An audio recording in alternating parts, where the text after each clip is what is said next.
find it in the Vatican, you find it in ancient Egypt, you find it here in the States, you find it all over cemeteries, you find it all over the Masonic lodges, and they believe by setting up this ritual. Now, it's all a recreation of the original ritual that took place between Isis and the 13 pieces of Osiris. The Washington Monument and the Dome of Isis, which is the Capitol building. Now, this is fascinating because the original ritual had to take place between in a courtyard, between a dome and an obelisk.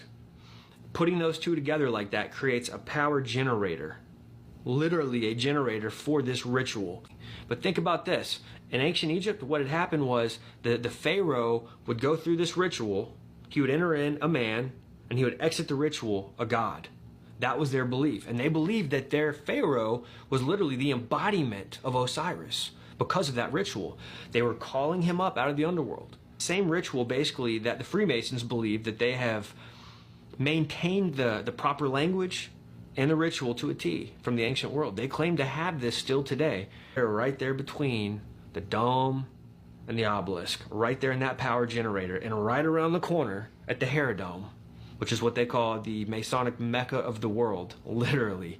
The Herodome is this temple, this massive, crazy temple in DC. They are literally calling on the spirit of Osiris to raise up, or Apollo, however you want to slice it, but they're not all conscious of the ritual. They believed in the foundation of this nation that Washington was a type. He was the first Osiris. Technically, every president in their eyes is an Osiris, but the crazy thing is that not every time the ritual is going to stick. They have to keep doing it until it actually sticks, and they get that one that they've been waiting for. You know, how many years, was Jack Parsons and L. Ron Hubbard working in the desert trying to get this ritual to stick?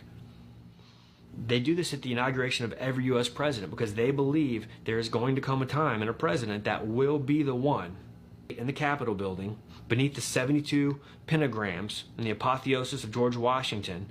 And that's not it. There's so much more numerology about the Capitol building and the 13 statues and the statutory hall. But I believe that's the real ritual. That's the one where he's going to raise, where the spirit of Osiris, which the Bible talks about this Apollyon coming up from the bottomless pit. Now his body's cut up into 14 pieces. It gets thrown into the Nile River. And Isis, of course, isn't happy about this. Isis tries to collect all the pieces up, and she's only able to find 13 pieces.